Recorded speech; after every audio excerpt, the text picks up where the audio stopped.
Uy, may bagong sasakyan sa labas. Kanino kaya ito? And what is up mga kapepto? Nandito na naman ang inyong Kuya Gigs na may saktong kalaman pero di ka babayaan. And you are watching 8GB Pep Talk. Ayan, speaking of 8GB Pep Talk ay sa atin pala to dahil may sticker ng 8GB Pep Talk. At eto na rin ang ating i-review ngayong araw nito. Ito ay isang Mitsubishi. Ito ay isang tinatawag kong magic car. Bakit magic car? I-explain ko sa inyo mamaya kung bakit ko tinawag na magic car to. So ayun, kung bago ka pa lang dito sa aking channel, ano pang hinihintay mo? Hit mo na yung subscribe button, sama mo na notification bell para maging updated ka sa lahat ng mga latest happening. At kung dati ka naman na, welcome back. Ayan, Mitsubishi Mirage Dingo Edition. Yan ang pangalan nito sa sasakyan nito. So ayun, gaya ng dati, pagkatapos nito napakagandang intro, umpisa na natin ang ating napakagandang vlog in 5, 4, 3, 2, 1. Hi guys! Welcome to 8GB Pep Talk.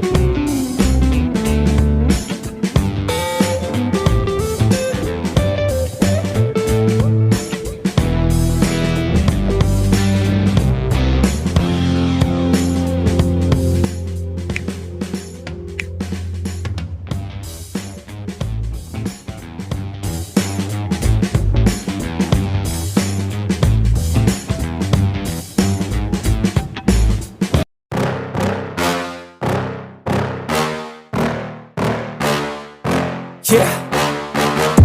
Please tell me that I can't, that I won't, that I fail, that I'll never make it out, yeah.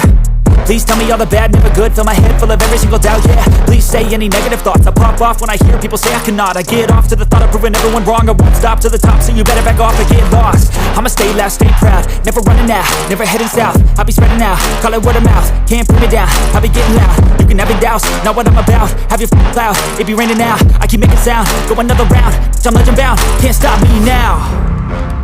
You don't wanna fuck with me, a slow burn like a disease.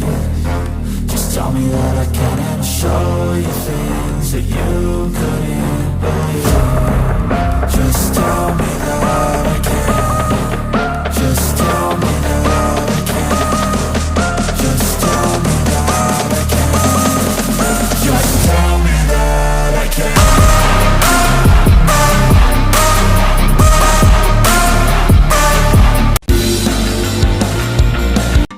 So ayun, maraming salamat sa paghihintay mga kapeptok. Well, tuloy-tuloy na tayo at hindi na rin natin patatagalin ang ating vlog. So ayun, ito nga pala ang Mitsubishi Mirage Dingo variant. Yan, ito ay isang imported at converted na siya mga kapeptok.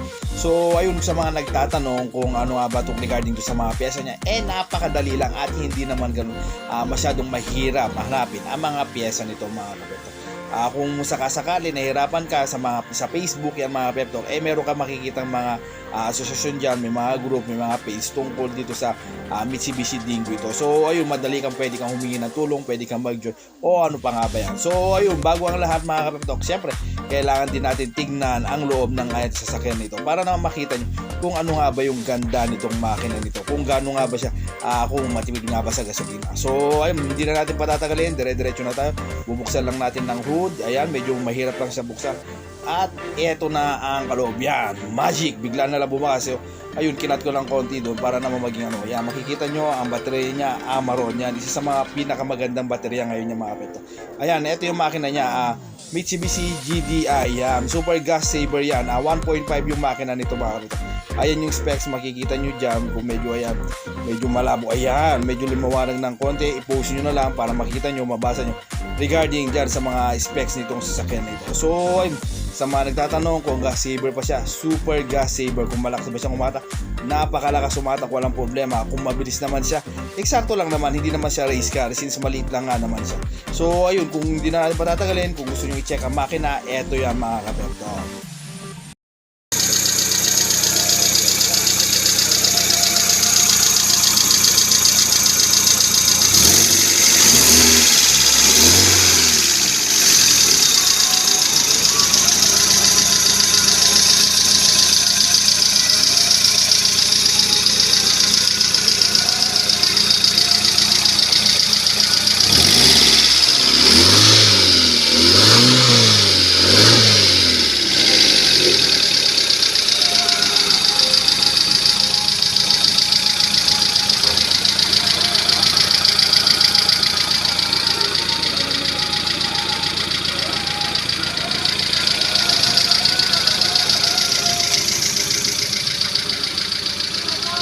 So ayun, narinig nyo na yung sound check natin. So dadako na tayo. Ito yung Mitsubishi Mirage Dingo natin na automatic. Ayan yung cambio mga kapeptok. Nakikita nyo all power siya. Dito sa harap mga kapeptok is power window siya. Ayan, kabilaan niya. Pero sa likod mga kapeptok is yan, manual na lang siya. Kabilaan din yan na manual. So dahil nga important siya siguro kaya nagkaganon. So ayun, sa manibela na mga kapeptok, hindi siya masyadong malaki, hindi rin siya masyadong maliit. So komportable ka sa bawat pag-i-steer ng manibela. So hindi ka nagkakaproblema. At isa pa nagustuhan ko yung picture nito mga kapeptok. Kaya nakikita nyo yung ilaw na kulay pula dyan. Yan, kung ano yung pintuan, ayun, biglang namatay. Kung ano yung pintuan na bumubukas, nakikita nyo. So alam nyo kung ano yung hindi nakasara na pintuan. Tapos dito yung niya sa may dashboard niya, ayan yung speaker, ayan yung stereo, and then yung mga sa aircon niya. So ayan, napaka-elegant. Yan, napaka-elegant ng sa akin nito. Ito yung isa pa sa mga gusto ko mga kapitok, may way, may daan. So isa sa mga nagpapaluwag na sasakyan yan mga kapitok, lalo na may mga bata ako na gusto nila kung minsan naglalaro sila, pumunta sa harap, pumunta sa likod. So hindi sila nagkakaproblema regarding dito. So ayun, dumako naman tayo. Ito pa yung isa na feature, itong compartment dito. Ayan, napakaganda rito, nakakatulong sa akin to. For example, ayan, may gusto kang ilagay, pwede mo siyang ipupull lang para maging lumaki yung lalagyanan. And then pagka tinulak mo, ayan. So yun, pag naglagay ka ng cellphone dyan, sure ball na hindi mahuhulog kasi nga nakasara na siya. Mahirap na yung access mo. Pero pag pinul mo siya palabas, yun, nagkakaroon ka ng malaking storage. Kung ano man yung gustong mong may lagay, may ilalagay mo mga kapeptok. So ayun, baba tayo ng konti. Ayan, tapos tingnan naman natin. Ikot naman tayo mga kapeptok. Punta naman tayo dito sa likod para makita nyo naman kung ano yung magiging view dito sa likod mga kapeptok. So ayun, buksan natin. Yan.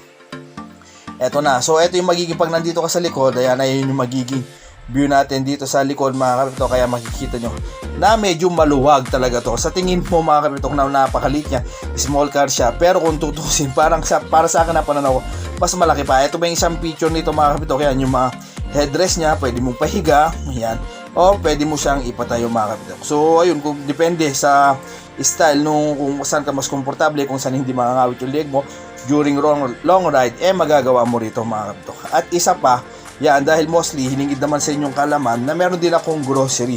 So eto yung napakalaking bagay na naitutulong nito mga kapeptok. Ayan, itong likod nito, itong upuan nito, from dito sa upuan nito mga kapeptok is pwede mo siyang i-fold.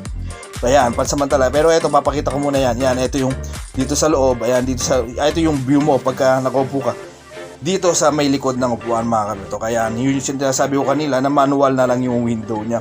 Samantalang sa harap, power siya. Ayan, makikita nyo naman yung view. Tapos yun nga, ito yung storage naman sa likod. So napakaluwag. Yun nga, gaya na sinabi ko, yan, pag nag-grocery tayo, hindi natin nagiging problema dito sa sakyan na ito dahil nga maluwag. And then add-ons na lang yan mga kapeptok. Ayan, mamaya papakita ko sa inyo kung paano ko natutuklip to mga kapeptok. From nagiging upuan siya, sa magiging parang compartment siya mga kapeptok sa likod. So napakalaking bagay sa atin lahat, lalo na kung minsan dalawa lang kami ni Mrs. na nagbibiyahe, bibili ng mga paninda, swak na swak sa amin nito mga kapeptok. So, ayun, pagpasensya nyo lang muna mga kapeptok na medyo marumi nga to, medyo kalat-kalat nga. Kasi nga, ginamit natin to from Tarlac dito sa Moncada para may road test natin. At ipapakita ko sa inyo mamaya kung paano nga ba yung naging road test niya. Pero pansamantala, ito yung sinasabi ko mga kapeptok, aangat nyo lang yan, yung parang button dyan, iaangat nyo para matumba. And then yan, makikita nyo na medyo naging maluwag na yung compartment niya. Pero hindi lang yung mga kapeptok, pwede nyo pang itaas. Pero actually, huwag nyo pansinin niya, mali yung nagawa ko pala dyan. Yan, actually yun nga yung button dun sa likod. And then makikita nyo itong kulay itim ay kukunin nyo lang, ipupull nyo lang siya pataas mga kapeptok. At tingnan nyo, ayan. So ayun, mapofold na siya. So parang ayan, tanggalin lang muna natin yung dumi. Ayan, nakakahiya naman sa inyo. Ayan. So ayun, makikita nyo na medyo naging maluwag na yung compartment ngayong mga kapeptok. So ayun, from mini car siya, magiging parang siyang pick up car na siya ngayon mga kapeptok. Kung bakit ko siya tinawag na magic car, kasi nga yun nga nangyayari to, parang ito yung nito, modelo nito, parang yung kagaya ni Honda Odyssey na kung saan nagagawa nyo rin ito. Pero ayun nga, from mini cars to nagmamagic siya, nagiging parang pick up car siya. Kaya ko siya tinawag na magic car. So ayun, pagkabalik mo, ayan, binalik natin. So pwede na naman siya. So makikita ko sa inyo mamaya mga kapeptok, gaya nga sinasabi ko rin kanina, na parang napakaliit niya. Pero mamaya makikita nyo, 6 kaming magbebiyahe rito mga kapeptok. is magiging maluwag. Makikita nyo kung paano magiging komportable. Meanwhile, ayan, papakita natin yung logo natin at syempre yung poging ako.